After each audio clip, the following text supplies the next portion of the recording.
चलो, तो let's start the revision class. ठीक है, तो बेसिकली आज का जो हमारा सेशन रहेगा उसमें मैं आपको एक तरह से it's a pre test, right, it's a type of pre test, क्योंकि आप सबको मालूम है कि हम लोगों का कल जो है वो 10 चैप्टर्स का एमसीक्यू टेस्ट है। ठीक है, तो I will try my best कि आप लोगों को उस टेस्ट के लिए मैं और अच्छे से तैयार करा सकूं थ्रू टुडेज क्लास।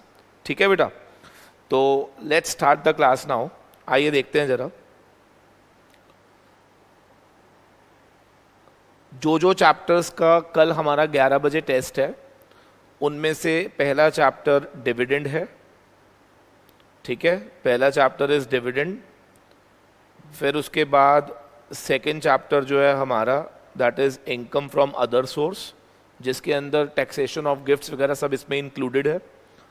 एक house property, residential status, computation, MAT, ठीक है, एएमटी, रिटर्न ऑफ इनकम,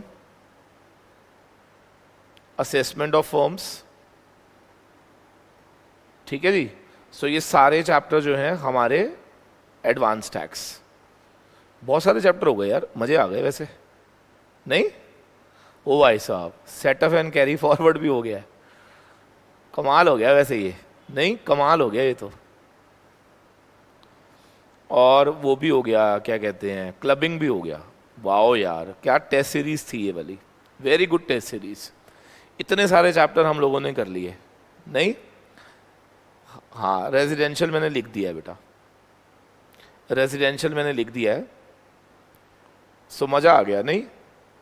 चलो वेरी गुड। तो अब मैं क्या करूँगा, एक एक करके ना मैं रैंडमली कुछ भी पूछूंगा आपसे। ठीक है, so it is a type of pre test कि अगर सारे चैप्टर मिक्स हो जाते हैं तो क्या हम लोगों को प्रोविजन याद भी रहते हैं या नहीं। तो अगर आप लोगों को जो भी मैं क्वेश्चन पूछूं and if you are able to recall the answer, तो आपने साथ साथ लिखना है कमेंट के अंदर।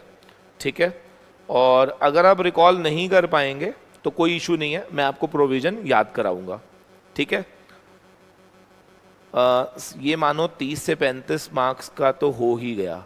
हाँ, आई विल ट्राई कि इसको हम लोग 2-3 दिन और लगाकर पूरा डीटी खत्म करके फिर मैं एक पूरा टेस्ट डायरेक्ट टैक्स का लूँगा। ठीक है ना, फिर पूरा टेस्ट लूँगा डायरेक्ट टैक्स का, फिर इसको एक बारी साइड पे रख देंगे and then we will start with GST and the last will be the custom. बिल्कुल बिल्कुल, जीएसटी भी होगा। ठीक है बेटा, चलो वेरी गुड। अब आपको मालूम है ना कि हम लोग जितना भी मैंने आपको रिवाइज कराया, सब कुछ कराया, इट वाज ऑल अमेंडेड। ठीक है ना, आपने सारा अमेंडेड पढ़ लिया, तो there is no issue at all. तो आपको सेपरेटली अमेंडमेंट्स को रेफर करने की बिल्कुल जरूरत नहीं है बेटा। ठीक है, चलो स्टार्ट करते हैं, स्टार्ट करते हैं। तो मैं कुछ भी पिक कर सकता हूं, I can pick any chapter. ठीक है, यू नीड टू ट्राई कि उसको हमने किस तरह से आंसर देना है, राइट? तो आइए पिक करते हैं, सबसे पहले डिविडेंड्स को पिक करते हैं। तो मैं क्वेश्चन पूछता रहूंगा, आपने मुझे फटाफट से आंसर्स देने हैं बेटा। ठीक है, चलो मेरा पहला क्वेश्चन है कि हाँ सही बात है, डिविडेंड इनकम जो है as per finance act 2020 previous year 1 April 2020 से अब ये किसके हाथ में टैक्सेबल होना शुरू हो गया है? Whether dividend receive from domestic हो, चाहे dividend receive from foreign company हो। कम ऑन, किसके हाथ में टैक्सेबल है? Share holder. Very good. Now who will tell me it is taxable in the hands of share holder under which head? कौन से head में बेटा? आईओएस। वेरी गुड, बहुत बढ़िया। अच्छा, कौन मुझे बताएगा क्या जितनी भी कंपनीज हैं जो डिविडेंड पे करेंगी टू द शेयर होल्डर, क्या सभी टीडीएस काटेंगी या सिर्फ डोमेस्टिक कंपनी टीडीएस काटेगी?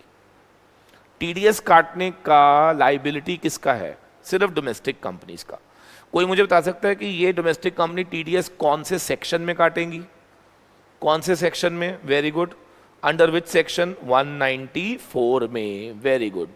और ये टीडीएस कब काटेगी? जब ये डिविडेंड पे करेगी to the resident shareholder. आवाज मारो, कौन सा shareholder? Resident shareholder को जब भी डिविडेंड देगी तो डेफिनेटली 194 में टीडीएस काटेगी domestic company. Can you tell me what is the rate of TDS जो डोमेस्टिक कंपनी काटेगी? वेरी गुड, 10% काटेगी। बहुत बढ़िया बच्चे, ठीक है। मेरा अगला क्वेश्चन है कि जब टीडीएस काटने की बात आ रही है तो क्या इसमें कुछ एक्सेप्शंस भी थी कि देयर आर सर्टेन केसेस जहां पे टीडीएस नहीं काटा जाएगा? वेरी गुड, मुझे बताओ, रेजिडेंट इंडिविजुअल अगर पेई है, मतलब अगर हमारा शेयर होल्डर कौन है? रेजिडेंट इंडिविजुअल है, तो डिविडेंड नहीं काटना कब? अगर जो डिविडेंड पे किया गया था in any mode other than cash. Very good, other than cash. और दूसरा, amount should not be more than 5000, should not be more than 5000, ठीक है, वेरी गुड। अच्छा, ऐसे ही अगर डिविडेंड पे किया जा रहा है टू LIC GIC तो उस केस में भी हम टीडीएस नहीं काटते हैं। मेरे ख्याल से टीडीएस का पॉइंट क्लियर। अब कौन मुझे बताएगा शेयर होल्डर्स को जो पैसा मिलता है, क्या मैं मान के चलूं कि वो नेट ऑफ टीडीएस है इन दो एक्सेप्शंस को छोड़कर? तो हु विल टेल मी, अगर शेयर होल्डर को 90,000 मिले हैं तो बताओ उसकी टोटल इनकम निकालते समय क्या हम 90,000 लिखेंगे या ग्रॉसिंग अप करेंगे? जल्दी बताओ। ग्रॉसिंग अप करेंगे, वेरी गुड। और ग्रॉसिंग अप का फॉर्मूला क्या होता है? 90,000 divide by 1 minus TDS rate. Very good. तो जब हम इसको सॉल्व करेंगे तो you will get 1 lakh rupees to be included in the total income. बहुत बढ़िया। Now who can tell me कि जब हम डिविडेंड की बात करते हैं तो शेयर होल्डर को क्या कोई डिडक्शन ऑफ एनी एक्सपेंस मिलती है बेटा अंडर सेक्शन 57? बताओ, क्या कोई डिडक्शन मिलेगी? Answer is yes. बताओ, किसी भी खर्चे का डिडक्शन मिलेगा या इंटरेस्ट का डिडक्शन मिलेगा? इंटरेस्ट का डिडक्शन मिलेगा। बहुत बढ़िया। कोई मुझे बता सकता है कि इंटरेस्ट का डिडक्शन मैक्सिमम कितना मिलता है? 20% ऑफ डिविडेंड इनकम, जो कि इंक्लूडेड होगी किसमें? टीआई के अंदर। वेरी गुड, जो कि इंक्लूडेड पाई जाएगी इन टीआई। जो टीआई में हम लोग दिखाएंगे उसका 20% से ज्यादा हम लोग डिडक्शन क्लेम नहीं कर सकते। तो मैं आपको सिचुएशन देता हूं, आपने आंसर देना है। अगर मैं ये कहूं कि मेरा टोटल इनकम में 1 लाख रुपीस आया है डिविडेंड का और मेरा इंटरेस्ट का खर्चा था 70,000 रुपये या 60,000 रुपये, बताओ क्या इसमें से 60 मिल सकता है मुझे? 1 लाख में से क्या 60,000 का डिडक्शन मिल सकता है? नहीं मिल सकता। कितना मैक्सिमम मिलेगा? 20% ऑफ द डिविडेंड इनकम, यानी कि 20,000। अच्छा, अगर मैं ये कहूं कि मेरा इंटरेस्ट 14,000 है तो क्या पूरा 14,000 का मिल जाएगा? यस, पूरा 14,000 का मिल जाएगा, क्योंकि मैक्सिमम हमें कहां तक मिल सकता था? हमें मैक्सिमम मिल सकता था 20%, यानी कि 20,000 तक का। ठीक है जी, वेरी गुड, बहुत बढ़िया बच्चे। अब मेरा अगला क्वेश्चन ध्यान से सुनेंगे। अगर कोई कंपनी है, ठीक है, अगर कोई कंपनी है, इसे अगर फॉरेन स्पेसिफाइड कंपनी से डिविडेंड मिलता है, अगर इसको डिविडेंड मिलता है फॉरेन स्पेसिफाइड कंपनी से, फॉरेन स्पेसिफाइड कंपनी से अगर इसको डिविडेंड मिलता है, तो कौन मुझे बताएगा सेक्शन 115, हाँ जी क्या लगाएंगे, BBD में ये dividend taxable at what rate होगा? 15%, 12% surcharge plus 4% HEC। Very well done, very well done. कोई मुझे बताएगा ये फॉरेन स्पेसिफाइड कंपनी है कौन सी? ये फॉरेन स्पेसिफाइड कंपनी कौन सी है जिसमें हमारा मिनिमम 26% का स्टेक होता है? बहुत बढ़िया बच्चे, बहुत बढ़िया। अच्छा, कौन मुझे बताएगा डिविडेंड में क्या सिर्फ एक्चुअल डिविडेंड आता है या डीम डिविडेंड भी आता है? यस प्लीज, दोनों आते हैं। डीम डिविडेंड कितने होते हैं बेटा? 5। कौन कौन से? 222, sub clause A, sub clause B, sub clause C, sub clause D, sub clause E। ठीक है जी, वेरी गुड। आप में से कोई बताएगा 222E कब लगता है? जब एक कौन सी कंपनी क्या करती है? Closely held company loans advances देती पाई गई, किसको? To a share holder holding not less than 10% of the voting power. ठीक है जी, या to any concern in which such share holder is having substantial interest. ठीक है जी, और लास्ट में था to any person on the behalf of such share holder. तो 222E अट्रैक्ट हो जाता है। ठीक है बेटा, बहुत बढ़िया। अच्छा, आप में से कौन बताएगा सेक्शन 80M की हेडिंग क्या थी? Inter corporate dividends. ठीक है जी। Now who will tell me, अगर डोमेस्टिक कंपनी, पहली बात तो ये डिडक्शन किसको मिलती है 80M की? सिर्फ डोमेस्टिक कंपनी को मिलती है। कब मिलती है बेटा? अगर कोई डोमेस्टिक कंपनी डिविडेंड लेती पाई गई। बताओ किससे? हाँ जी, किससे डिविडेंड लेती पाई गई? या तो किसी अन्य डोमेस्टिक कंपनी से, या फिर किसी फॉरेन कंपनी से, या फिर बिजनेस ट्रस्ट से। तो फिर इस डोमेस्टिक कंपनी को मिल जाएगा डिडक्शन। लेकिन कौन मुझे बताएगा डिडक्शन की शर्त क्या है? कि इसको बांटना होगा, डिविडेंड डिस्ट्रीब्यूट करना होगा। इसको आगे क्या करना होगा? डिविडेंड डिस्ट्रीब्यूट करना होगा। कोई मुझे बताएगा कब तक डिस्ट्रीब्यूट करना होगा? ऑन बिफोर स्पेसिफाइड डेट या ड्यू डेट लिख दो। ठीक है, कौन बताएगा ये ड्यू डेट कौन सी वाली है? ड्यू डेट कौन सी वाली है? 1 month prior to ROI. Yes, 1 month prior to due date of ROI. अब ड्यू डेट ऑफ आरओआई सबको मालूम है क्या होती है? 31 अक्टूबर। क्या 1 मंथ प्रायर, क्या 30 सितंबर तक क्या इसको डिविडेंड बांटना पड़ेगा? यस। अब सिचुएशन दे रहा हूं, ध्यान से सुनना। अगर इसको डिविडेंड मिला था 2 लाख और इसने बांट दिया 50,000, तो 80M में डिडक्शन कितना मिलेगा? ऑन और बिफोर ड्यू डेट बांट दिया है, 50,000 का ही मिलेगा। Very good. मिला था 2 लाख, बांट दिया 5 लाख, कितना मिलेगा? मिला था 2 लाख, बांट दिया 5 लाख, कितना मिलेगा? 2 लाख से ज्यादा नहीं मिलेगा। इसका मतलब जितना आपको डिविडेंड आया था उससे ज्यादा डिडक्शन नहीं मिल सकती। क्या सबको क्लियर हो गया? चलिए, बहुत बढ़िया। सर लीजिए चैप्टर ऑफ डिविडेंड फिनिश। ठीक है जी। So we took 12 minutes to finish this chapter. I am very sure this is all done now. Lock कर दें इसको बेटा। Come on, very good. तो देखो, अब देखो कितना आसान हो जाएगा तुम्हारे लिए, पता है? I will make it so easy for you कि मैं 5 दिन के बाद आपको प्रूव कर दूंगा कि पूरा डीटी हम 1.5 घंटे में रिवाइज करेंगे। 1.5 घंटे में एक बारी मेरे सारे टेस्ट खत्म हो जाएं। जो बच्चे सीरियसली दे रहे हैं, जो बच्चे सीरियसली दे रहे हैं, मैं वादा कर रहा हूं कि तुम्हारे को डायरेक्ट टैक्स मैं इतना इजी कर दूंगा, इतना सरल कर दूंगा कि you will be able to revise entire direct tax just in 1.5 hour. ठीक है जी, चलो वेरी गुड। अब चलते हैं अगले चैप्टर पे। अगला चैप्टर हम उठाएंगे मैट और एएमटी, दोनों उठाने जा रहा हूं मैं। ठीक है, मैट भी और एएमटी भी।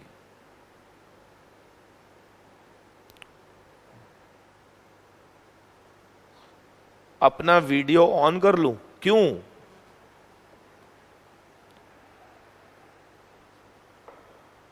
मुझे देखना है।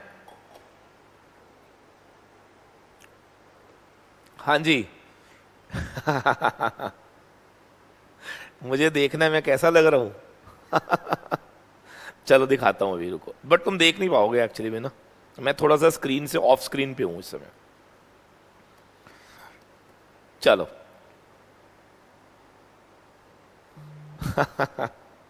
कोई बात नहीं, आओ देखो जरा।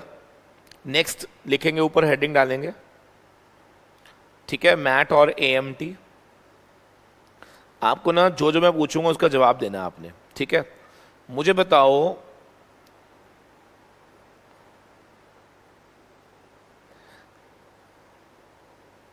मैट का रेट कितना है? पहले तो मिनिमम ऑल्टरनेटिव टैक्स किस पे लगता है? कौन से असेसी को मिनिमम ऑल्टरनेटिव टैक्स देना होता है? कंपनीज को। Very good. और किस पर एएमटी लगता है? Any person other than companies, other than companies. Very good. कोई मुझे बताएगा what is the rate of MAT? MAT का रेट कितना है? 15%। Very good.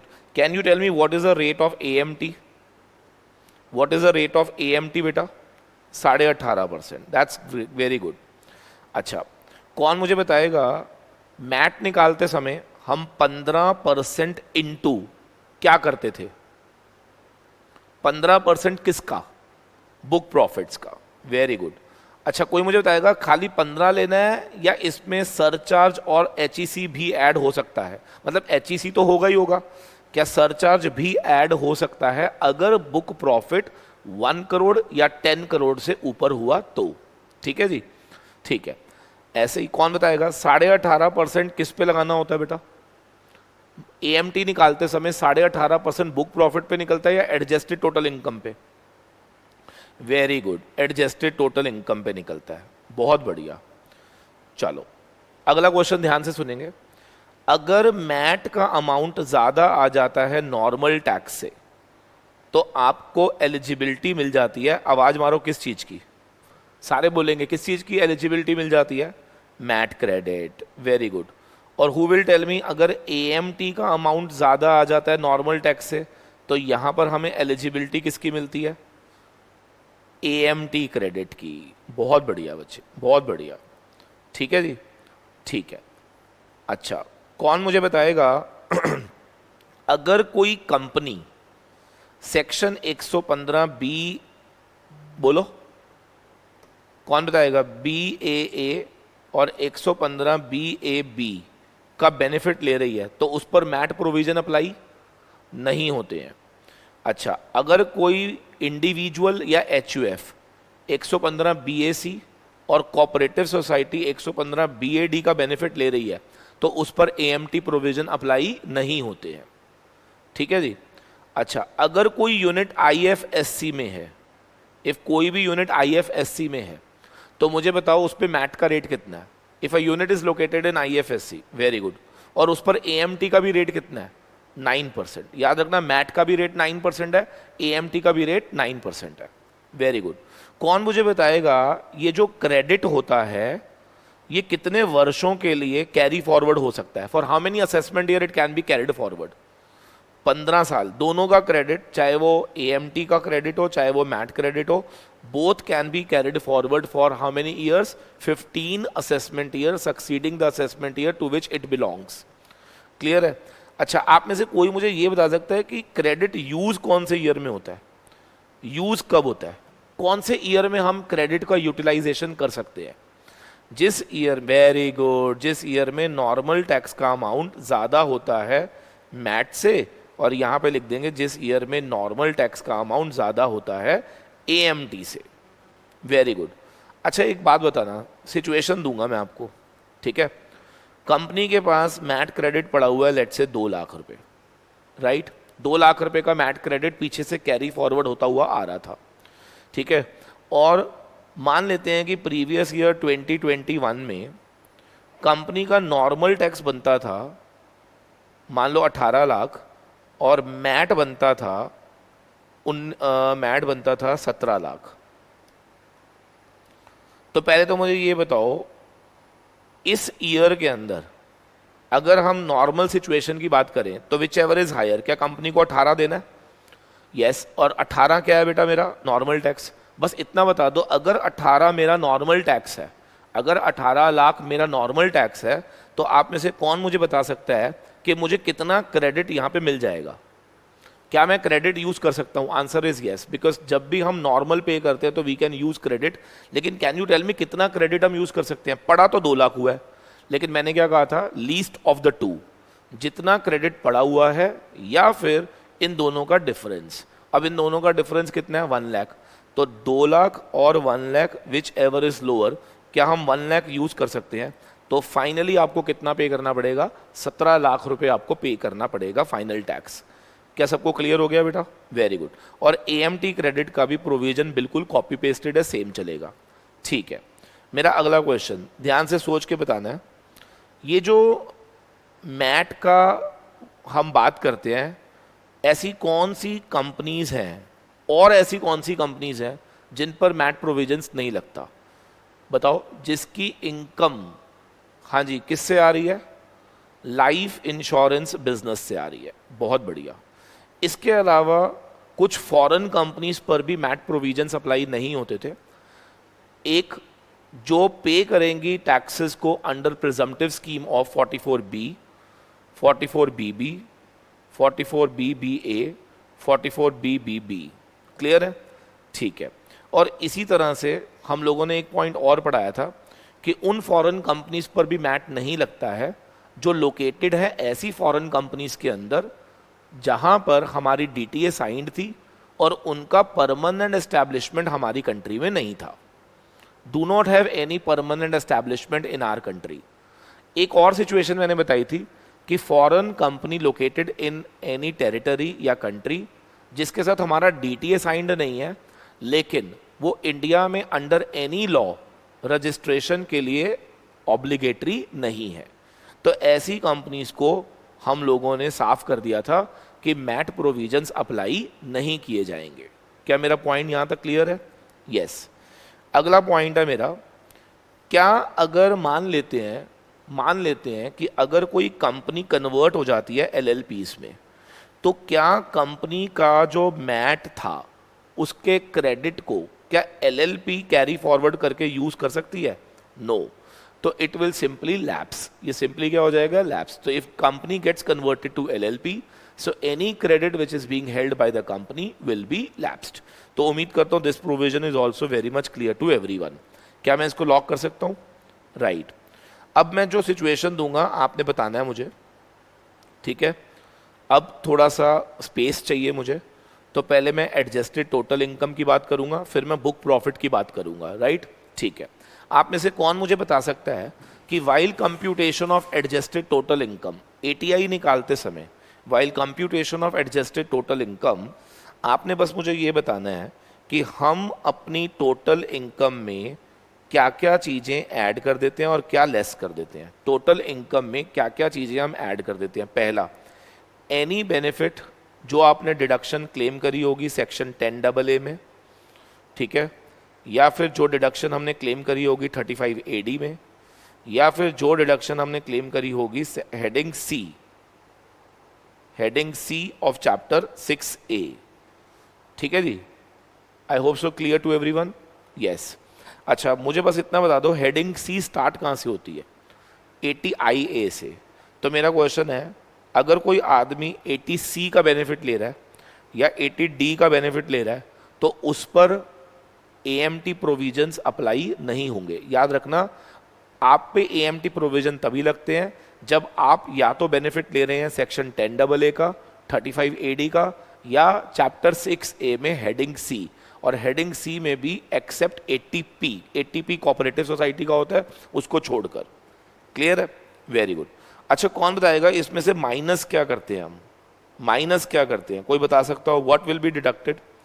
Very good, very good. Depreciation on asset जिस पर used for specified business under section 35AD. ठीक है जी? 35AD वाला क्योंकि बेनिफिट आपसे वापस ले लिया गया है तो उस एसेट से रिलेटेड डेप्रिसिएशन आप क्लेम कर सकते हो to get adjusted total income. क्या मैं इसको लॉक कर दूं बेटा?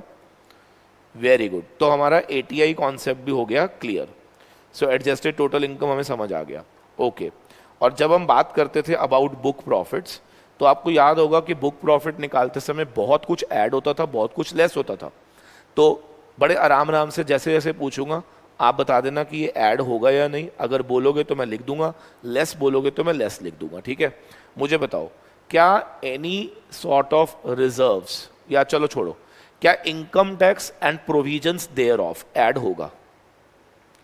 Income tax provisions thereof add होगा. अच्छा बताओ, क्या इनकम टैक्स में सरचार्ज आएगा?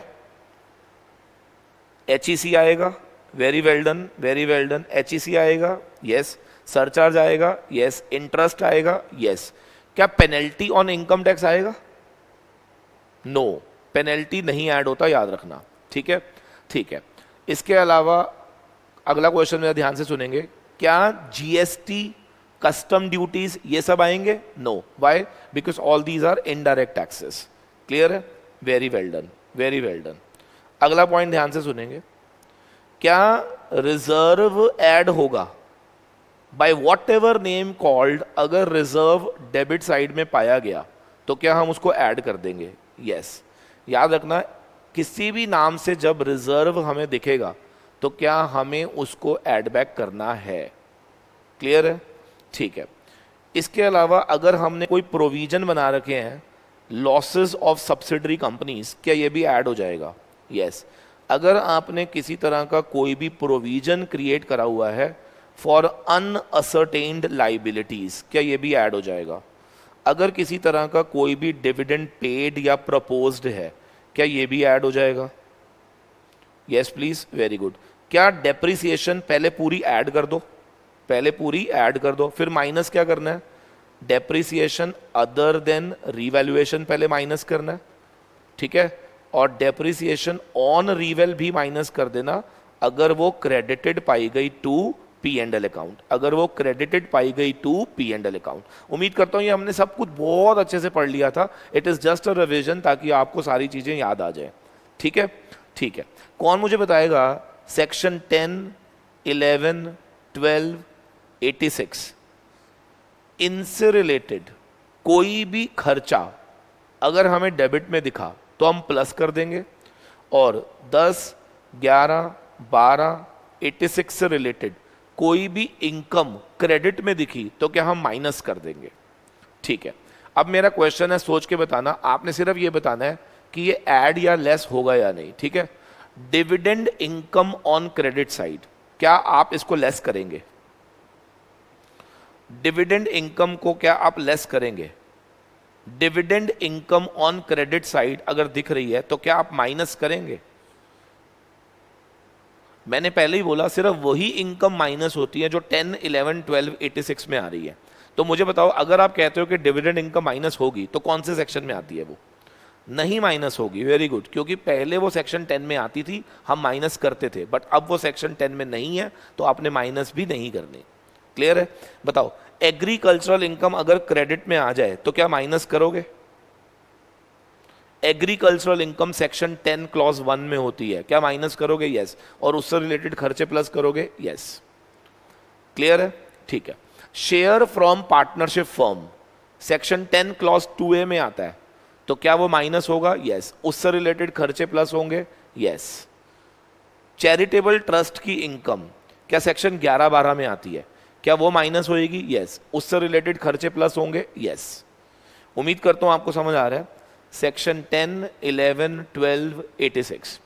इसके अलावा हमने, कौन बताएगा, क्या 115 BBF भी पढ़ा था, रॉयल्टी वाला कॉन्सेप्ट?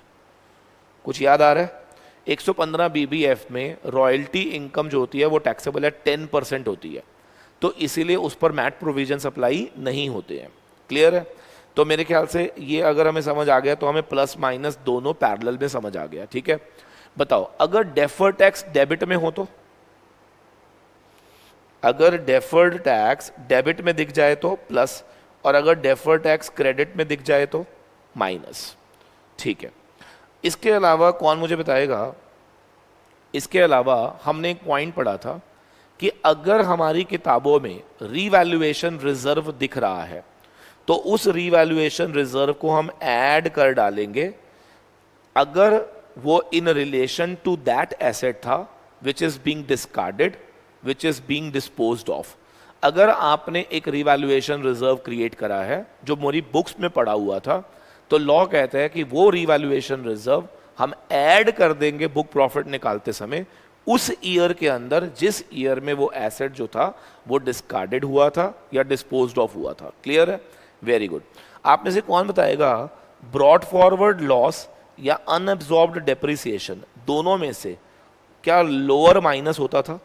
यस, वो भी एज पर क्या होना चाहिए था, इनकम टैक्स एक्ट या books of accounts? Come on, as per books of accounts होना चाहिए था, तो क्या वो भी माइनस हो जाएगा? बहुत बढ़िया बच्चे, बहुत बढ़िया। अच्छा, फिर मेरा अगला क्वेश्चन है, ध्यान से देखेंगे जरा सारे, क्या यहां तक हमें समझ आ गया? ठीक है, अब मुझे बताओ, हमने एक पॉइंट पढ़ा था कि कुछ फॉरेन कंपनीज की इनकम को हम माइनस कर डालेंगे। ये कौन सी इनकम थी अगर आपको याद हो तो? जिनका रेट 15% से कम है, यानी कि फॉरेन कंपनीज की वो इनकम बुक प्रॉफिट निकालते समय माइनस हो जाएंगी जो टैक्सेबल होंगी at the rate which is less than 15%। उम्मीद करता हूं सबको समझ आ गया। और इसमें एग्जाम्पल्स क्या थे, इंटरेस्ट, कैपिटल गेन, रॉयल्टीज़। तो ऐसी कुछ इनकम्स हैं जिनको ऑलरेडी स्पेशल प्रोविजंस के अंदर हम कम रेट पे टैक्स करते थे, इसीलिए उन इनकम्स पर गवर्नमेंट ने क्लियर कर दिया कि मैट प्रोविजंस अप्लाई नहीं किए जाएंगे। लिख लीजिए बेशक से, एक पॉइंट और लिखिए इसके अंदर ऐड में, अगर हमने कोई प्रोविजन क्रिएट करा है in relation to diminution in the value of any asset, जैसे एग्जाम्पल के तौर पे अगर मान लो आपने कोई प्रोविजन क्रिएट करा है फॉर डाउटफुल डेट्स, तो वो भी हम यहाँ पर फर्दर क्या कर देंगे, एड बैक कर देंगे। क्या मेरा पॉइंट सबको क्लियर है या नहीं? जल्दी बोलो फटाफट से। अच्छा, एक पॉइंट मैंने और बताया था इफ़ यू रिमेंबर, और वो पॉइंट ये था कि अगर कोई सब्सिडरी कंपनी, ना सब्सिडरी कह रहा हूँ, अगर कोई सिक कंपनी है तो उस सिक कंपनी पर भी प्रोविजन ऑफ मैट नहीं लगते। तो उसको हमने कैसे लिखा था, income of a sick company को हम माइनस कर देंगे, हाँ जी माइनस कर देंगे। कब तक माइनस करेंगे बेटा? जब तक वो कंपनी सिक है। और वो कंपनी सिक कब तक होती है, कौन बताएगा? जब तक उसके, कम ऑन, जब तक उसके एक्यूमुलेटेड लॉसेस ज़्यादा हैं उस कंपनी की कैपिटल से, तब तक हम मान के चलते हैं कि वो कंपनी सिक है। लेकिन जिस दिन उसके एक्यूमुलेटेड लॉसेस बराबर हो जाते हैं या कम हो जाते हैं उस कंपनी की कैपिटल से, तो हम मान के चलते हैं कि कंपनी की सिकनेस खत्म हो गई है। तो क्या उसके अगले साल से क्या उस पर मैट प्रोविजन लगने शुरू हो जाते हैं, यानी कि जिस ईयर में वो रिवाइव हो जाएगी, क्या उसके नेक्स्ट ईयर से हम मैट प्रोविजन लगाने शुरू कर देते हैं। क्या सबको क्लियर हो गया बेटा? Yes please, come on. तो मेरे ख्याल से almost everything done now. So this is how do we calculate book profit. ठीक है, हालांकि एग्जीक्यूटिव में अगर क्वेश्चन पूछेगा तो याद रखना कि वो कुछ मेन पॉइंट ही पूछता है आपसे, बुक प्रॉफिट निकालने में क्या ऐड होगा और क्या लेस होगा। तो आई एम वेरी श्योर अगर आप ये पूरी लिस्ट लर्न कर लेते हो तो फिर आपका कोई भी क्वेश्चन मैथ से रिलेटेड गलत नहीं होगा। ठीक है जी, चलो वेरी गुड। तो आइए देखते हैं ज़रा, हमारा मैट हो गया, डिविडेंड हो गया और एएमटी हो गया। तो अब ऊपर हेडिंग डालेंगे, हाँ जी अगला लिखेंगे, एक तो एडवांस टैक्स मैं करवा रहा हूँ, ठीक है एडवांस टैक्स, और उसके बाद मैं अगला करवाऊंगा आपको टैक्सेशन ऑफ गिफ्ट्स। ठीक है जी, लिखो जरा, advance tax and taxation of gifts लिखना है हमें। Advance tax, taxation of gifts.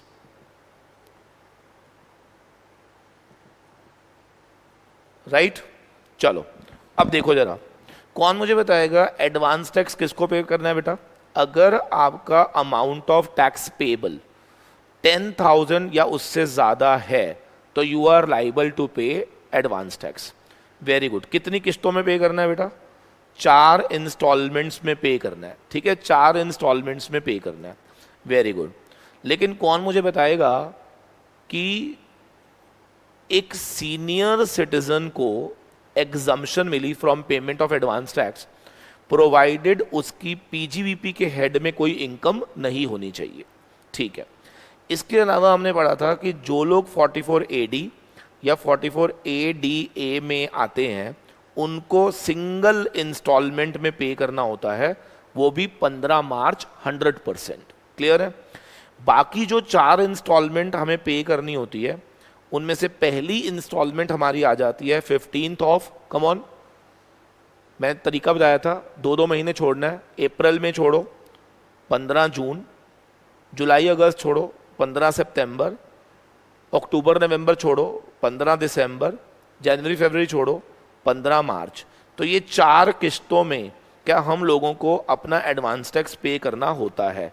क्या सबको क्लियर हो गया जी? जल्दी बोलो। वेरी वेल डन, बहुत बढ़िया। बताओ पहली इंस्टॉलमेंट में हमें कितना पे करना होता है? 15%, दूसरे में 45, तीसरे में कितना पे करना होता है बताओ? थर्ड इंस्टॉलमेंट में कितना पे करना होता है? 75, फोर्थ में पे करना होता है 100%। Very good. आप में से कौन मुझे बता सकता है कि अगर हम अमाउंट नहीं पे करेंगे या कम पे करेंगे तो क्या हमारे पे इंटरेस्ट लग जाएगा 234C का? Who will tell me 234C का इंटरेस्ट रेट कंपाउंडेड है या सिंपल है? It is simple interest rate. Very good. Percentage कितनी है? 1% पर मंथ या part there of. Very good, ठीक है जी, वेरी गुड। अच्छा, मेरा अगला क्वेश्चन ध्यान से सोच के जवाब देना है कि पहली इंस्टॉलमेंट वैसे तो 15% होती है, लेकिन अगर कोई व्यक्ति 15 ना देकर 12 दे दे तो क्या उसको पहली इंस्टॉलमेंट पे ब्याज नहीं देना होगा? क्या मेरा पॉइंट क्लियर? यस। और दूसरी इंस्टॉलमेंट कहने को तो 45 है, लेकिन अगर आप 36 तक दे देंगे ना तो भी आपको ये इंटरेस्ट नहीं लगेगा उस इंस्टॉलमेंट के लिए।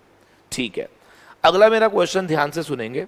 अगर मैं ये कहूं कि मुझे लेट्स से 15 दिसंबर को कैपिटल गेन्स हुआ है या 15 दिसंबर को कोई कैजुअल इनकम हुई है, या 15 छोड़ो 10 दिसंबर बोल देते हैं, 10 दिसंबर को मुझे कैजुअल इनकम हुई है, 10 दिसंबर को कैपिटल गेन्स हुआ है, तो मेरा क्वेश्चन है ऐसे में जितनी भी प्रीसीडिंग इंस्टॉलमेंट थी उस पर इंटरेस्ट नहीं लगेगा, प्रोवाइडेड उस इनकम को कंसिडरेशन में लिया गया होना चाहिए for successive instalments. Come on, for successive instalments क्या उस इनकम को कंसिडरेशन में लिया गया होना चाहिए? क्लियर है? Yes sir. मेरा अगला क्वेश्चन ध्यान से देखेंगे जरा। अगर मुझे ये बताओ 234B में इंटरेस्ट लगता है 1 अप्रैल से, लेकिन अगर आप चाहते हो कि आप पर ये इंटरेस्ट ना लगे तो मिनिमम 90% या उससे ज़्यादा का total amount of tax payable क्या मुझे 31 मार्च तक जमा करा देना चाहिए था? अदरवाइज क्या 1 अप्रैल से जितना अमाउंट ऑफ टैक्स रह जाएगा क्या उस पर भी 1% से मेरे पे इंटरेस्ट लगेगा? कब तक लगेगा बच्चे? 1 अप्रैल से लगना शुरू होगा टिल जब तक आप उसको पे ना कर दें। क्लियर है? टिल जब तक आप उसको पे ना कर दें। क्लियर है? कौन मुझे बताएगा अगर रिटर्न की ड्यू डेट आ चुकी है और आपने अभी तक पैसा नहीं पे करा तो क्या अगले दिन से हम पे 234A का भी इंटरेस्ट लगना शुरू हो जाता है?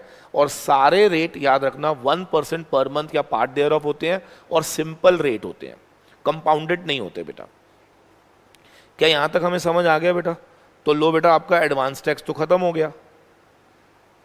सबको क्लियर हो गया एडवांस टैक्स? वेरी गुड, बहुत बढ़िया। अच्छा मुझे एक बात बताओ, थर्ड इंस्टॉलमेंट में कितना देना होगा? 75 देना होगा या 75 माइनस ऑलरेडी पेड? आंसर सही कौन सा है? थर्ड इंस्टॉलमेंट में मुझे क्या पे करना है? कम ऑन, 75% माइनस जो भी आप ऑलरेडी पे कर चुके थे वो आप लेस कर देना। उम्मीद करता हूं clear to everyone. Very good.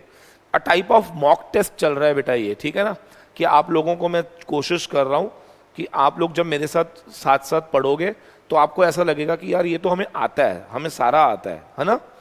तो आपको बेनिफिट ऑफ जो मैंने टेस्ट सीरीज कंडक्ट करी थी उसका बेनिफिट आपको दिखना शुरू हो जाएगा कि यस, इसके यही एक तरीका था इन सभी चैप्टर्स को रिवाइज करने का। चलो वेरी गुड, बहुत बढ़िया, वेरी गुड वेरी गुड। अब मेरा अगला क्वेश्चन देखेंगे जरा।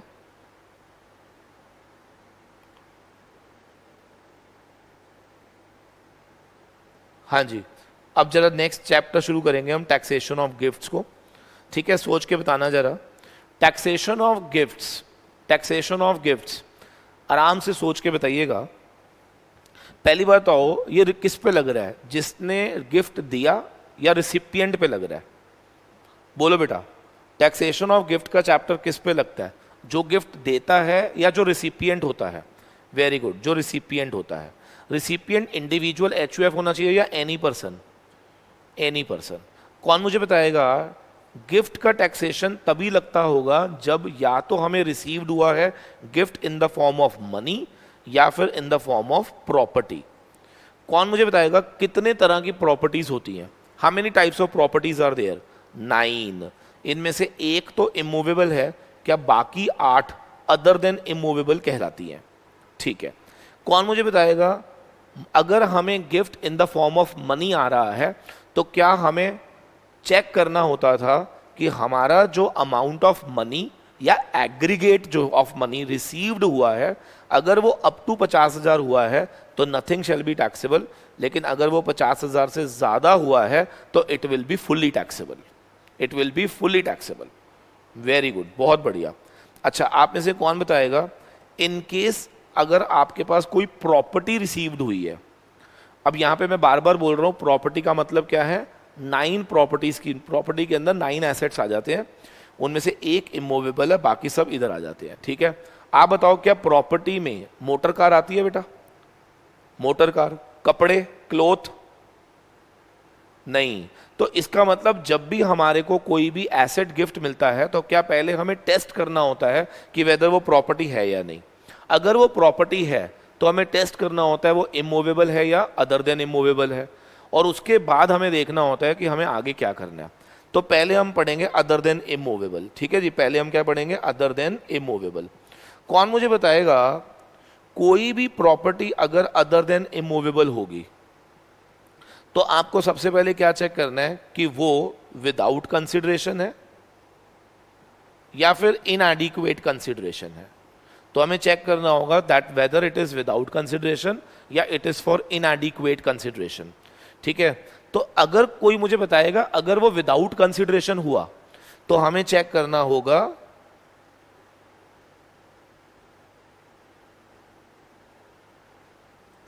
हाँ जी, एक बार जरा चेक करेंगे दोबारा से, मीटिंग डिसकंटिन्यूड हो गई थी किसी वजह से। हाँ अभी क्या नाम है तेरा, अभी क्वेश्चन कराता हूँ ये वाला जो तूने मेरे से पूछा है ना शशांक, अभी कराऊंगा मैं बेटा। हाँ जी, इधर देखेंगे जरा सारे, हमने ये पढ़ा कि गिफ्ट अगर हमें अदर देन इमूवेबल की फॉर्म में आ रहा है तो हमें इसमें क्या टेस्ट करना होता है, जरा ध्यान से देखेंगे। In case if I am getting gift in any mode other than immovable, तो मैंने आपको पढ़ाया कि आपको पहले चेक करना होगा फेयर मार्केट वैल्यू, ठीक है जी। अब आप मुझे कौन बताएगा इसमें भी हम लोग क्या देखते हैं, इंडिविजुअल एसेट्स की फेयर मार्केट वैल्यू देखते हैं या एग्रीगेट करते हैं, एग्रीगेट करते हैं, राइट। ध्यान रखना इसमें भी हम लोग क्या करते हैं, एग्रीगेट। अगर aggregate of the fair market value of assets received during the previous year अगर अप टू 50,000 होगी तो हम लोग यहां पर क्या कह सकते हैं कि yes it will B exempted, nothing is taxable. लेकिन अगर ये 50,000 से ज्यादा होती है तो ये फुली टैक्सेबल हो जाएगा, राइट। अब इसमें ना एक नई चीज जो मैंने इस बार टेस्ट में भी दी थी कि सर फेयर मार्केट वैल्यू क्या होता है, तो याद रखना फेयर मार्केट वैल्यू होता है ओपन मार्केट वैल्यू। कमॉन, क्या होता है, ओपन मार्केट वैल्यू। लेकिन अगर आपको कोई चीज किसी रजिस्टर्ड डीलर से मिल रही है तो फेयर मार्केट वैल्यू का मतलब होता है the value which is written on the invoice of that registered dealer, ठीक है जी, ये ध्यान रखना है हमें। Very well done, very well done. अच्छा, अब मुझे बताओ अगर ये इनएडिक्वेट कंसिडरेशन में मिलता है तो फिर मैंने वहां पे क्या कहा था आपसे कि इन केस ऑफ इनएडिक्वेट कंसिडरेशन हमें चेक करना होता है fair market value less, fair market value में से क्या करो, माइनस कर देना। आवाज मारो, किसको माइनस कर देना, सर जो भी कंसीडरेशन हमने पे करा होगा, क्या difference will be taken as gift.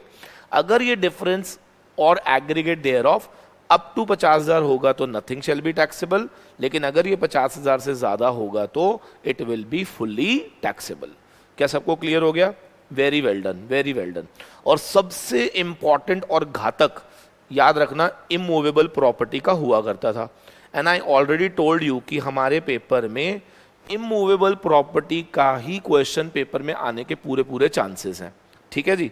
तो अब इमूवेबल प्रॉपर्टी को बड़े ध्यान से समझना है क्योंकि इसी में ही क्वेश्चन आना है और आपने 100% इसमें गलती करनी है। दिस इज माई, ये मेरे को अंदर से गट फीलिंग आती है कि बच्चा यहाँ पर गलती करेगा, इसके चांसेस बहुत ज़्यादा हैं, तो इसलिए बड़े ध्यान से देखना है आपने।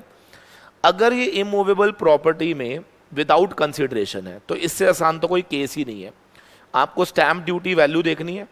अच्छा, इसमें ध्यान रखना एग्रीगेट नहीं चेक करते, तो अगर आपको 3 इमूवेबल प्रॉपर्टी मिली है तो तीनों को आपने इंडिविजुअली चेक करना होता है, क्लियर है।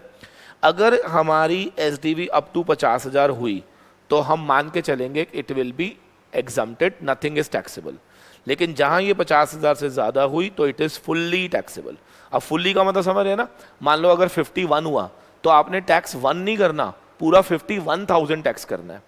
क्लियर है? Very well done, very well done. लेकिन अगर ये इनएडिक्वेट कंसिडरेशन होता है, अगर ये क्या होता है, इनएडिक्वेट कंसिडरेशन होता है, तो यहां पर आपको ध्यान रखना होगा कि इन केस ऑफ इनएडिक्वेट कंसिडरेशन हमें देखना होता है एसडीवी माइनस कंसिडरेशन। ये गिफ्ट होता है बेटा। अब बड़े ध्यान से देखेंगे, मैंने कहा था कि अगर ये जो डिफरेंस आया है, जो भी आया है, अगर ये ज्यादा पाया गया higher of A and B से, higher of A and B से अगर ये ज्यादा पाया गया तो ये टैक्सेबल है। लेकिन अगर ऐसा नहीं हुआ तो हम इसको टैक्स नहीं करेंगे। तो ए में कौन था 50,000, बी में कौन था बेटा 10% ऑफ कंसिडरेशन। आप इन दोनों का पहले हायर निकाल लो, और अगर ये डिफरेंस इन दोनों के हायर से ज्यादा है तो आप फुल टैक्सेबल कर देना, और अगर बराबर भी हुआ या कम हुआ तो nothing shall be taxable. Clear है? Very good. तो मैं आपको एक सिचुएशन दूंगा, सबने आंसर देना बेटा। ए ने बी को सपोज करो लैंड बेची है, ठीक है जी, लैंड बेची है, और कंसिडरेशन जितने में बेची है वो थी 12 लाख रुपए, ठीक है सर। लेकिन एसडीवी जो था ना इसका, स्टैंप ड्यूटी वैल्यू जो था ना इसका, वो था 14 लाख रुपए, वो 14 लाख रुपए था। तो मेरा प्रश्न है आप सभी से कि whether this transaction will be taxable for be और not under section 56 subsection 2 clause 10। ये बताना है आपने, whether this transaction is taxable और not, that is my question. बड़े आराम से देखेंगे। मुझे बताओ इनका डिफरेंस कितना है, 2 लाख रुपए। हमने क्या कहा था कि हम ए और बी लिखेंगे, यहां पर ए में लिख देंगे 50,000, बी में लिखेंगे 10% ऑफ 12 लाख यानी कि 1,20,000। दोनों में से whichever is higher, higher is 1,20। मैंने क्या कहा था, ध्यान से देखना, अगर ये डिफरेंस इससे ज्यादा है तो ये टैक्सेबल हो जाएगा। तो क्या पूरा का पूरा 2 lakh will be taxable amount? क्या मैं इसको लॉक कर सकता हूं? क्या पूरा 2 लाख टैक्सेबल होगा? जोरदार आवाज के साथ जवाब दे दीजिए, यस प्लीज। क्या पूरा का पूरा 2 लाख टैक्सेबल होगा? Yes, it will be taxable. Very well done, very well done. अब मेरा अगला क्वेश्चन ध्यान से देखेंगे जरा। एक और क्वेश्चन दे रहा हूं मैं आपको। ए ने बी को लैंड दिया, सपोज लैंड दिया 10 लाख रुपए का, और इसकी एसडीवी थी 10,90,000 रुपए। बस आपको यह बताना है कि whether this transaction will be taxable for be और not under section 56(2)(10। Very good, बहुत जल्दी जल्दी बताना है सबने। Well done, well done, well done. It is taxable और not, that is my question. कैसे पता चलेगा? देखो फिर से, दोनों का डिफरेंस उठाओ 90,000 रुपए, और यहां पर ए और बी लिख दो। ए में कितना है 50,000, बी में कितना है 10% ऑफ 10 लाख यानी कि 1 लाख रुपए, whichever is higher 1 lakh. तो मैंने आपसे क्या बोला था, ये ज्यादा होना चाहिए 1 लाख से तभी टैक्सेबल होगा, बट क्योंकि ये ज्यादा नहीं है तो हम यहाँ पे क्या लिखेंगे, नॉट टैक्सेबल। क्या लिखेंगे हम? Not taxable. तो लीजिए ये हमारा पूरा का पूरा हो गया खत्म। क्या मैं इसको लॉक कर सकता हूं बेटा? यस प्लीज, वेरी गुड, ठीक है। अब डेट ऑफ एग्रीमेंट वाला भी देख लो बेटा। देखो मैंने आपसे कहा था कि अगर किसी क्वेश्चन में हमें 2 एसडीवीज दी हुई हैं, ठीक है, एक दी हुई है डेट ऑफ एग्रीमेंट की और एक हमें दी हुई है let's say date of registration की, तो हमसे पूछा गया कि 2 एसडीवीज अगर दी हुई हैं तो आप कौन सी वाली लोगे? तो याद रखना हम डेट ऑफ एग्रीमेंट वाली ले लेंगे। शर्त ये है कि एज ऑन दिस डेट, मतलब ध्यान से सुनिएगा, डेट ऑफ एग्रीमेंट या उससे पहले क्या हमें फुल या पार्ट ऑफ द कंसिडरेशन मिला होना चाहिए, फुल या पार्ट ऑफ द कंसिडरेशन मिला होना चाहिए, वो भी इन द एनी फॉर्म, या तो अकाउंट पे ही चेक, अकाउंट पे ही ड्राफ्ट, या any electronic mode through any bank account. ठीक है जी, तो उस केस में हम डेट ऑफ एग्रीमेंट वाला लेंगे। अगर ऐसा नहीं हुआ तो क्या हम डेट ऑफ रजिस्ट्रेशन वाला ले लेंगे। उम्मीद करता हूं क्लियर टू एवरीवन। हाँ बिल्कुल, पार्ट और होल कुछ भी हो सकता है। अगर पार्ट मिला है तो भी, होल मिल गया है तो भी। ऑन और बिफोर यानी कि डेट ऑफ एग्रीमेंट वाले दिन या उससे पहले। क्लियर? वेरी गुड, बहुत बढ़िया। अब मेरे को फटाफट से 2 क्वेश्चन का आंसर दे दो। अगर गिफ्ट रिसीव फ्रॉम रिलेटिव्स, या gift on occasion of marriage, या इन कॉन्टेम्पलेशन ऑफ डेथ, या विल, इनहेरिटेंस, लोकल अथॉरिटी या इंस्टीट्यूशंस जो कि रजिस्टर्ड अंडर सेक्शन 1023C, या ट्रस्ट जो कि सेक्शन 11-12 में रजिस्टर्ड है, तो क्या इन लोगों से अगर हमें गिफ्ट मिलता है तो क्या ये टैक्सेबल होगा या it will not be taxable? It will not be taxable, it is fully exempt. Come on, it is fully exempt. Very well done. तो क्या मैं इसको लॉक कर सकता हूं बेटा? जल्दी बोलो. Yes, very well done, very well done. और मैंने कहा था जब हम रिलेटिव्स की बात करते हैं तो फटाफट से बताना है, क्या रिलेटिव में ब्रदर सिस्टर सब आएंगे? पापा मम्मी, भैया बहना, भाभी जीजू, सास ससुर, मेरी wife. Come on, very good. बस मोटा मोटी तौर पे आपको ध्यान रखना है, कजन्स नहीं आते. जब आप पूरा क्रक्स निकालोगे तो यू विल सी कजन्स को छोड़कर क्या हमारे मामा मामी सब आ जाएंगे हमारे रिलेटिव्स में. ठीक है जी, चलो वेरी गुड, बहुत बढ़िया बच्चे, बहुत बढ़िया, दैट्स ग्रेट. देखो ये 63 स्टूडेंट्स, 64 स्टूडेंट्स ने ज्वाइन किया अभी.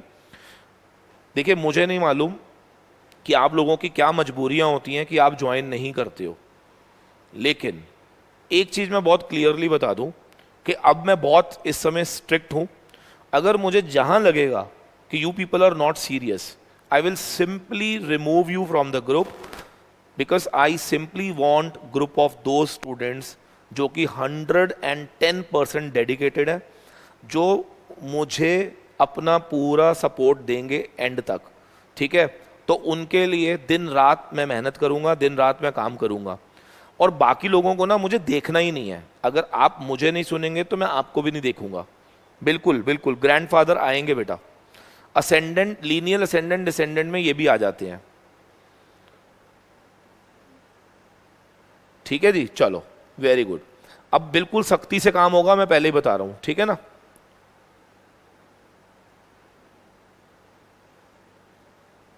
चलो अब लिखना शुरू करेंगे जरा. अच्छा, ये एक क्वेश्चन मेरे को दिया है बच्चे ने, जरा ध्यान से देखेंगे.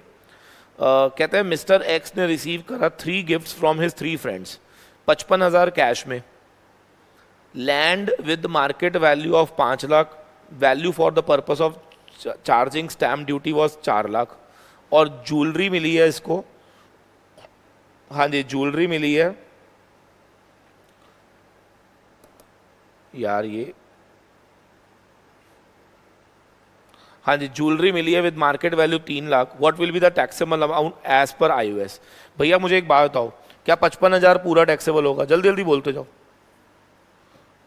Yes, land with the market value 5 lakh है और स्टैम्प ड्यूटी वैल्यूएशन 4 लाख है, तो क्या हमें चेक करना पड़ेगा? यस. दोनों का डिफरेंस कितना है? अच्छा, प्रैक्टिकली मुझे बताओ, क्या इसमें स्टैम्प ड्यूटी पहले से ही कम है? तो आपने तो महंगी बेची है ना, तो फिर यहां पे तो टेस्ट करने की जरूरत ही नहीं है. तो सेकंड वाला गिफ्ट नहीं है. थर्ड वाले में देखो जरा, मार्केट वैल्यू 3 लाख है. हाँ जी, मार्केट वैल्यू कितनी है? 3 लाख. ये क्वेश्चन कैसा सा क्वेश्चन है यार, इसमें क्लैरिटी ही नहीं है कि आपने बिना कंसिडरेशन के लिया है या विद कंसिडरेशन लिया है. It is not clear in this question, है ना? आप मेरे को एक काम करना, ये क्वेश्चन ना मुझे व्हाट्सएप पे भेज दो आप एक बारी. देखो आप सुनो मेरी बात, पहले मैं आपको ना ऐसे क्वेश्चन बतेरे बन सकते हैं, आप पहले लॉजिक समझ लो. अगर मान लो हम लोगों को मनी भी मिला है, मूवेबल भी मिला है और इमूवेबल भी मिला है, ठीक है ना, मान लो तीनों मिले हैं, तो कुछ नहीं है, तीनों को आपने इंडिविजुअली चेक करना है. ठीक है, अगर मनी अप टू 50,000 है छोड़ देना, मोर देन 50,000 है तो टैक्सेबल हो जाएगा. ऐसे ही इमूवेबल के अंदर मैंने पहले ही बताया कि आपको क्या ध्यान रखना है कि इन केस ऑफ इमूवेबल आपको अगर मान लो 3 एसेट मिले हैं तो तीनों को अलग अलग टेस्ट करना है हमें. और अगर आपको मूवेबल प्रॉपर्टीज मिली हैं यानी कि अदर देन इमूवेबल, तो क्या उसमें भी हम लोगों को ऐसे ही देखना है कि अगर 3 मिली हैं तो तीनों को एग्रीगेट करके देखना है कि अगर वो 50,000 से ऊपर हो रहा है तो वो टैक्सेबल है, अदरवाइज टैक्सेबल नहीं होगा. ठीक है ना?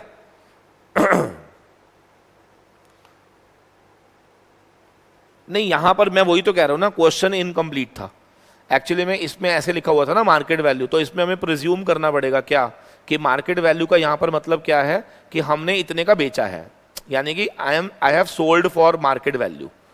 इसीलिए मैंने कहा कि क्वेश्चन इनकम्प्लीट है. अगर जब भी मार्केट वैल्यू दी होगी ना, तो आपको ये प्रिज्यूम करना है कि मैंने इतने में बेचा होगा। मार्केट वैल्यू का मतलब है इट इज माई कंसिडरेशन। हाँ शशांक, यही मैं बोल रहा हूं, कंसिडरेशन को ही मार्केट वैल्यू अज्यूम करना पड़ेगा।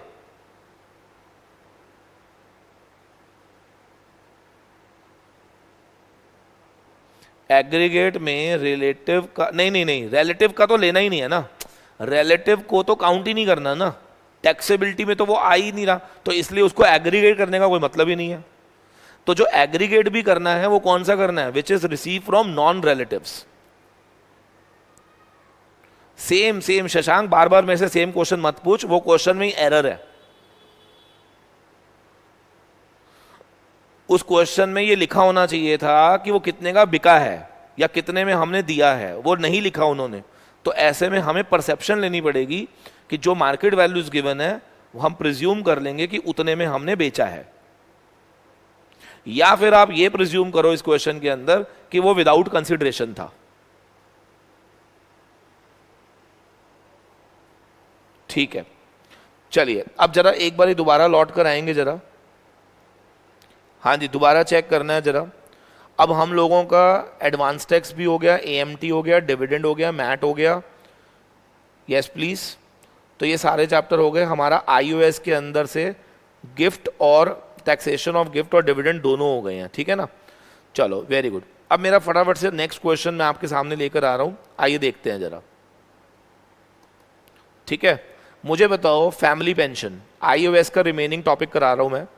फैमिली पेंशन टैक्सेबल होती है under the head iOS, but इसमें से हमें डिडक्शन मिल जाती है, बताओ कितना, 1/3 ऑफ द फैमिली पेंशन और ₹15,000 विच एवर इज लोअर, ये हमें डिडक्शन मिल जाती है। बहुत बढ़िया। कौन मुझे बताएगा क्या कैजुअल इनकम से हमें कोई डिडक्शन मिलती है? कैजुअल इनकम से क्या हमें कोई डिडक्शन मिलती है? नहीं मिलती है। Very good. और कैजुअल इनकम को हम टैक्सेबल किस रेट पे करते हैं? फ्लैट 30% पे, और इसमें कोई बेसिक एग्जाम्पशन लिमिट भी नहीं मिलती है। There is no basic exemption limit for charging tax on casual income. Very good.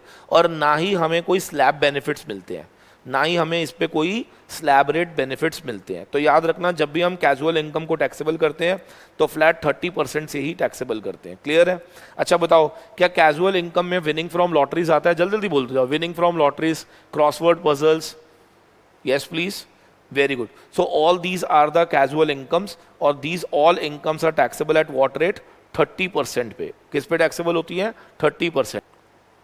इसमें ना एक प्रोविजन मैं ऐड कर रहा हूं, लिख लीजिए, सेक्शन 194B एंड 194BB, क्योंकि कई बार क्या होगा इसके साथ अटैच करके आ जाएगा। ठीक है, कहते हैं कि अगर आपका लॉटरी इनकम या फिर हॉर्स रेस इनकम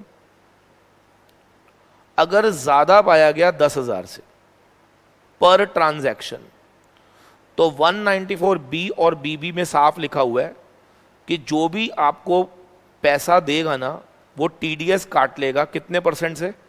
30% से टीडीएस काट लेगा। सारे बोलेंगे कितने परसेंट से काटेगा? 30% से टीडीएस काटा जाएगा। ठीक है, तो अब मेरा क्वेश्चन है, मान लो पेपर में इस तरह से क्वेश्चन आ जाता है कि मिस्टर एक्स जो है ना, उसने एक lottery income net of TDS receive करी है 70,000 रुपये। तो मुझे बताओ उसकी टोटल इनकम में कितना अमाउंट आएगा, बस ये बता दो। क्या 70,000 रुपये आएगा या ग्रॉसिंग अप करोगे? ग्रॉसिंग अप करना है। Very good. तो कैसे करेंगे? 70,000 divide by 1 minus TDS rate, तो क्या 1 लाख आ जाएगा? बिल्कुल सही। लेकिन अगर मैं कहूं कि मिस्टर एक्स जो था ना, वो एक लॉटरी इनकम जीता है 9,000 रुपए की, 9,000 रुपए की जीता है, तो मुझे बताओ बाहर कितना आएगा? इस पर टीडीएस कटा ही नहीं होगा, तो फिर जब टीडीएस कटा ही नहीं होगा, क्या बाहर 9,000 पूरा ही आ जाएगा? Very good. तो ध्यान रखना, अगर अमाउंट 10,000 से ज्यादा है तो हम मान के चलेंगे कि पेयर ने टीडीएस काटा होगा कितना? 30%। और अगर टीडीएस काटा होगा 30%, तो क्या हम ग्रॉसिंग अप करके उसको बाहर लिखेंगे? उम्मीद करता हूं सबको ये समझ आ गया है। जल्दी बोलो बेटा। बहुत बढ़िया बच्चे, बहुत बढ़िया। So I hope so this point is also clear now. ठीक है, कोई मुझे बताएगा क्या लॉटरी इनकम से क्या हमें कोई खर्चों का डिडक्शन मिलता है? खर्चों का डिडक्शन, लाइक अगर मान लीजिए मेरी लॉटरी लगी है 1 लाख रुपए की और उसको खरीदने के लिए मैंने 5,000 की लॉटरी खरीदी थी, तो मेरे हाथ में टैक्सेबिलिटी कितनी आएगी ये बताओ? पूरी 1 लाख। यानी कि जो खर्चे आपने करे होंगे उस लॉटरी को खरीदने में, उसका डिडक्शन आपको नहीं मिलता है, ये ध्यान रखना है। लॉक कर दो इसको, कम ऑन जल्दी बोलो। Very good. तो मेरे ख्याल से हमारा iOS जो है वो ऑलमोस्ट समझ आ गया हमें, ठीक है? Yes please. ठीक है, टैक्सेशन ऑफ गिफ्ट्स और टैक्सेशन ऑफ डिविडेंड मैं आपको ऑलरेडी करा चुका था। देखिए it's a revision going on ना, तो अगर कोई पॉइंट रह गया होगा तो एक बारी प्लीज बुक जरूर खोल लेना। आई एम ट्राइंग कि मैं मैक्सिमम कवरेज ले सकूं फ्रॉम एवरी चैप्टर, ताकि आपका बेनिफिट हो जाए, और I am picking up the most important point of every chapter. ठीक है ना, सारे चैप्टरों के मोस्ट इंपॉर्टेंट पॉइंट मैं आपके साथ डिस्कस कर रहा हूँ। फिर भी अगर कुछ रह जाएगा तो आपने एक बार ही चैप्टर को रिवाइज जरूर कर लेना है, ताकि देख लेना कि अगर कुछ पॉइंट मैंने नहीं डिस्कस किया तो वो आप खुद कर सको। ठीक है, चलो वेरी गुड वेरी गुड। अब चलते हैं नेक्स्ट पॉइंट पे। नेक्स्ट पॉइंट पे चलेंगे जरा। हाँ जी, अगला पॉइंट जरा बड़े ध्यान से देखना सबने। ऊपर हेडिंग डालेंगे रेजिडेंशियल स्टेटस। ठीक है जी, रेजिडेंशियल स्टेटस मैं रिवाइज कराऊंगा जस्ट विद इन 6 मिनट्स। ध्यान से देखना।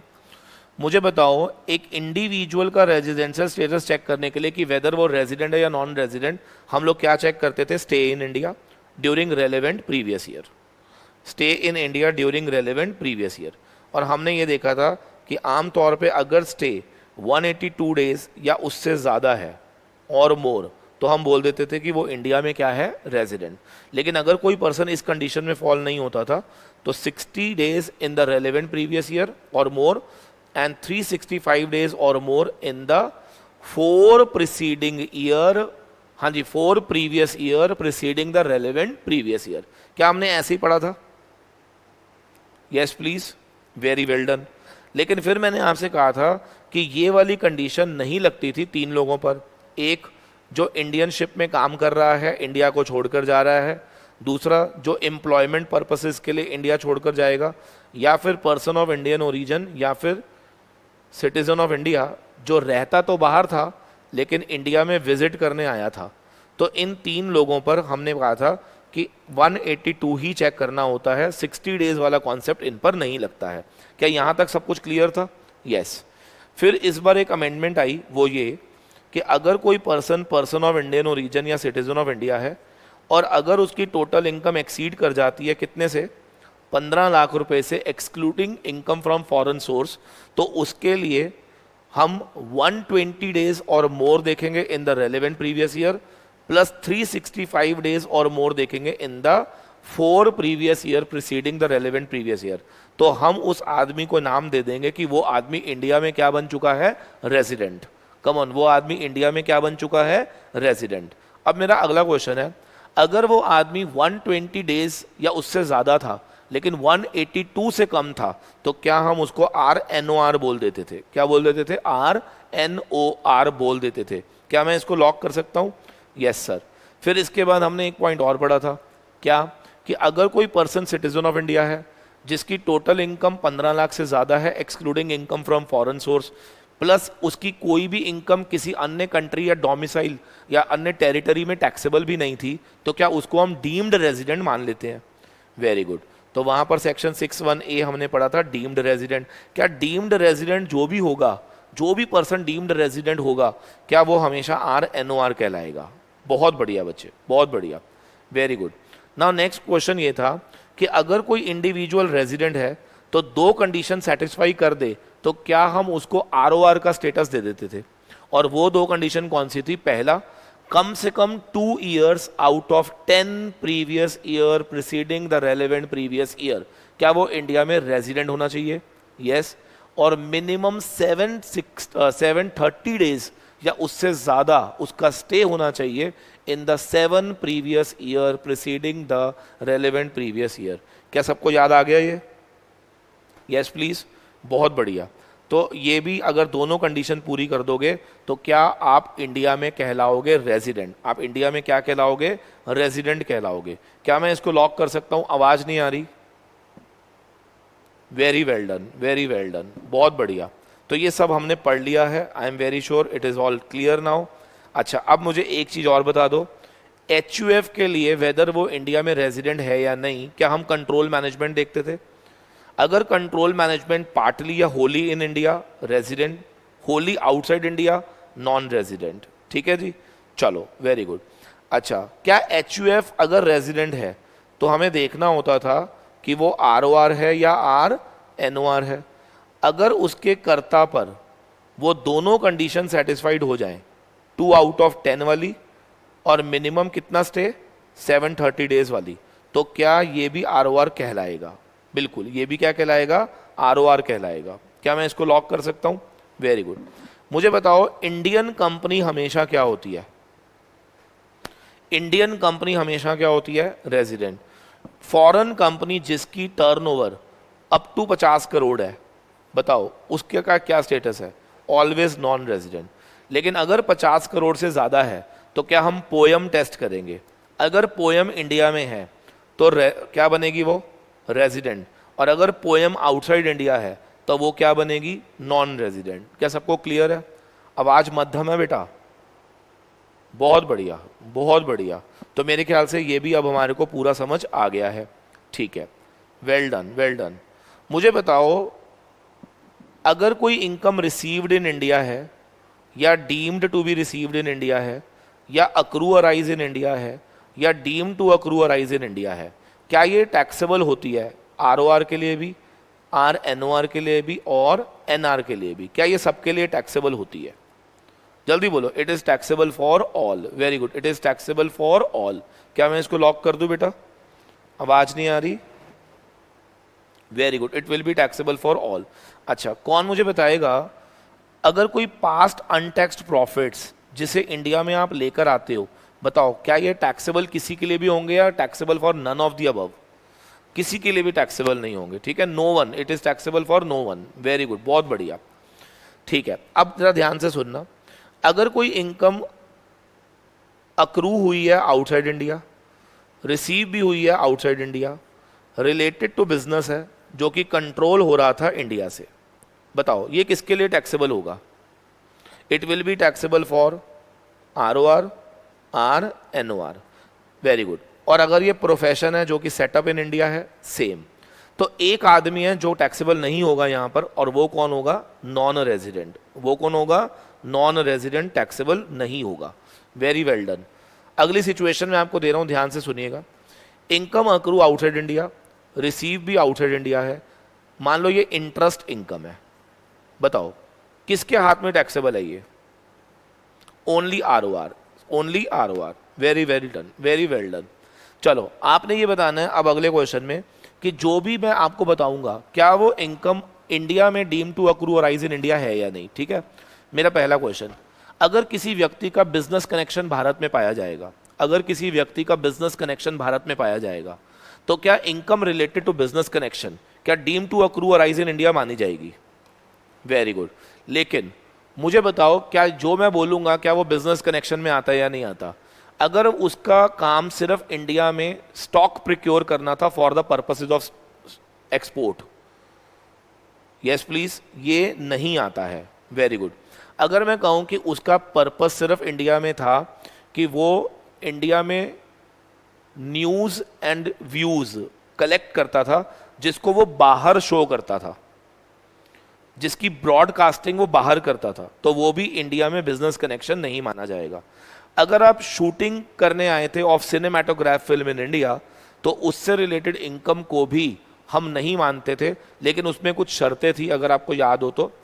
उसमें हमने कहा था कि अगर वो इंडिविजुअल है तो वो नॉन सिटीजन, नॉन रेजिडेंट होना चाहिए, अगर वो कंपनी है तो वो नॉन रेजिडेंट होनी चाहिए, और उसका कोई भी शेयर होल्डर इंडिया में सिटीजन या रेजिडेंट नहीं होना चाहिए। कुछ याद आ रहा है?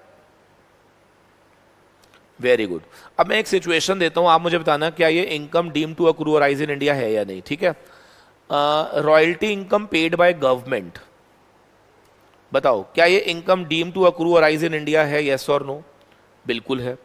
अगर मैं बोलूं कि interest income paid by the government, so any time when payer is government, तो आंख बंद करके आपने क्या बोल देना है कि it will be deem to accrue arise in India, it will be deem to accrue arise in India. Very good, very good, बहुत बढ़िया, बहुत बढ़िया, बहुत बढ़िया। उम्मीद करता हूं जितना मैंने कराया क्या वो समझ आ गया हमें?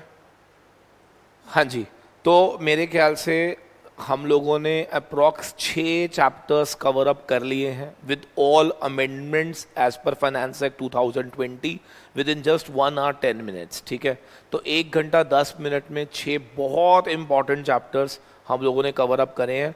सो आई वॉन्ट यू पीपल कि because it was not actually a complete, because it was just a mock test types, कि आई वॉज ट्राइंग कि मैं बीच बीच में से कुछ प्रोविजंस आपसे पूछूं और आप उसके आंसर्स कर पाएँ। क्लियर है? तो बहुत सारे बच्चों ने बहुत बढ़िया तरीके से पार्टिसिपेशन करा। सो आपके साथ बिल्कुल इसी तरह से मैं एक और सेशन में मिलूँगा जिसमें हम लोग ऐसे ही 1 घंटे के अंदर 6 और चैप्टर्स कवर अप करेंगे। सो दिस वे आप लोगों को एक कॉन्फिडेंस आएगा कि येस अब हम लोग इसको ईजिली कैरी कर सकते हैं। क्लियर है? चलो, थैंक यू वेरी मच। मिलते हैं आपसे नेक्स्ट चैप्टर में बहुत जल्द, नेक्स्ट क्लास में बहुत जल्द, for another 5 to 6 chapters, right? चलिए।